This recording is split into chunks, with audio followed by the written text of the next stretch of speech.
What do you do with excess funds from bonds maturing in my ladder? When proceeds from the ladder, when the proceeds from the ladder are greater than the actual spend. In a prior episode, you gave a rule of thumb to extend a bond ladder if total current asset base is greater than what it was at retirement. If the asset total is less, do I keep in cash or invest in equities? Wait, before you get to that, I want to point something out that I think it's also, it leads to some confusion when we talk about bond laddering for folks. All right, if you don't mind, and just humor me here. So let's say we set up a bond ladder. And so a 3-year bond ladder. That means that I am going to buy bonds that will mature in 1 year, bonds that will mature in 2 years, and bonds that will mature in 3 years. And let's say, for argument's sake, this is going to be at the end of year, right? And so during that process, I get dividends from those bonds. At the end of the first year, let's say they were each $10,000 bonds, right? So at the end of the first year, that first bond that's maturing, you now have the dividends that came in during the year, but also that $10,000, right? Right, and you can do something with it or not. When we're talking about like living off a bond ladder, we're actually talking about using that maturity, that principal that comes in for your spending needs. We're not like thinking, okay, you're just going to live off the dividends and that's it. And then when a bond matures, extend it and buy another bond with it.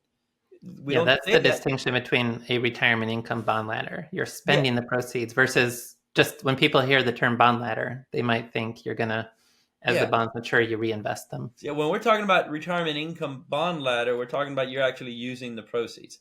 It would be, rates are higher, and I guess the math is the math, but it would be damn near impossible to get everything just from bond yields. And then it's kind of tricky in that sense because you're without being overly concentrated in one area, et cetera, et cetera, et cetera. So when we're talking about retirement income planning, we actually are spending the proceeds from the bonds maturing. How do you continue the bond laddering once you're out of years? It comes from like a portfolio or something, right? That's why, that I just wanted to put that out there. And by something, I mean some asset base, some other asset base that you've been expecting to draw from. Not just randomly, oh, wow, look at that. We'll take from here. Wade? Yeah. And so the question understands that nuance. It was kind of just a situation. Let's say... No, I know. I was more... I think a lot of folks, when we've gotten questions when they talk about bond yields, they're like, how can I do a ladder? The yields are so low right now that you get nothing for it. And I think they miss out that you're actually using the principal as well. Yeah, just like with the 4% rule for retirement income, it assumes you're willing to spend down principal. You're not just living off the interest and dividends of the portfolio.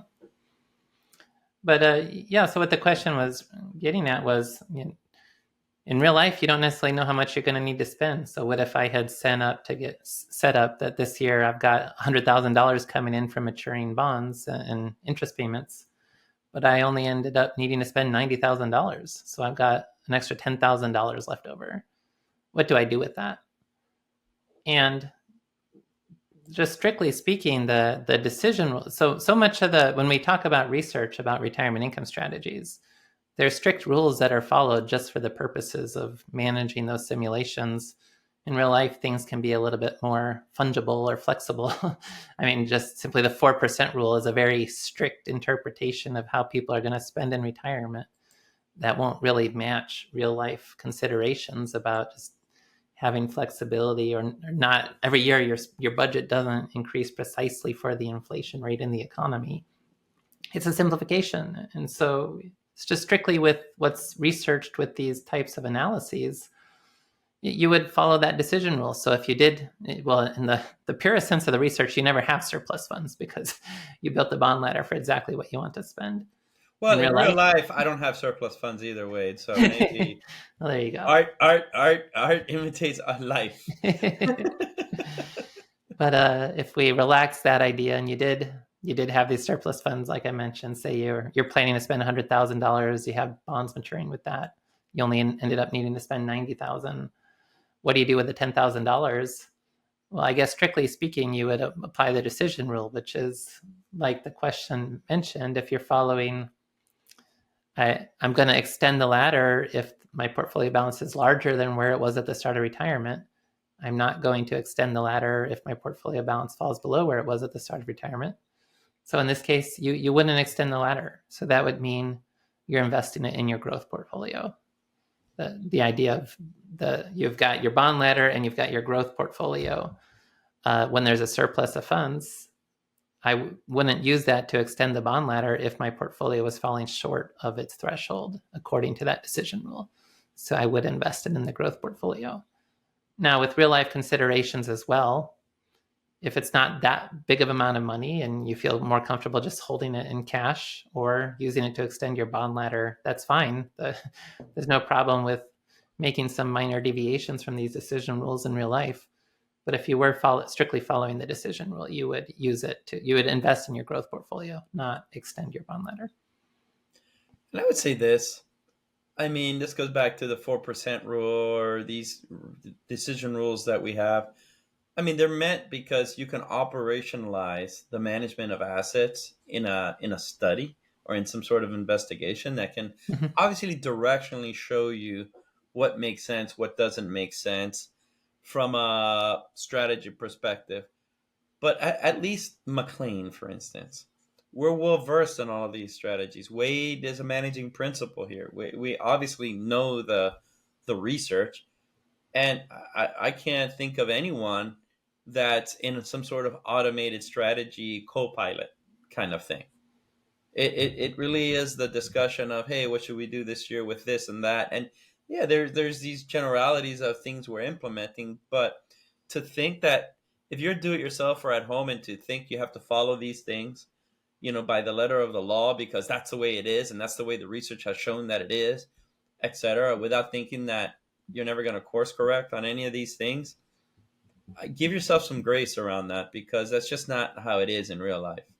And also, even if you're not like course correcting, it's just your spending is going to fluctuate over time. And all financial planning software, whether it's Monte Carlo based or whether our funded ratio, it's really more the matter of you're entering your cash flows. It's accounting for taxes that you have to pay in those cash flows and income sources. And then whenever you need more distributions to meet expenses, it will take them from the investments.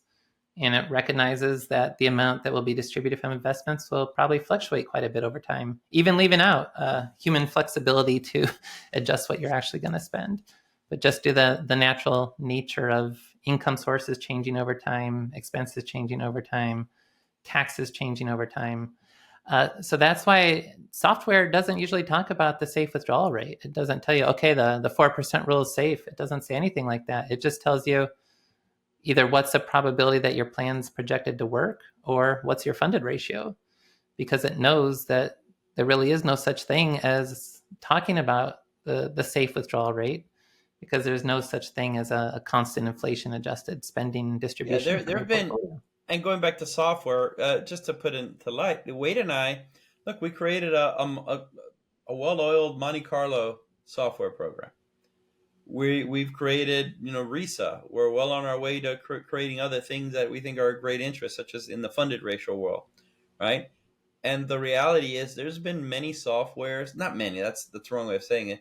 There's been 2 or 3 providers that have tried to make a dent in the industry, taking the sustainable withdrawal rate research and creating a software solution around that and marketing it to advisors. And the reality, it's fallen flat.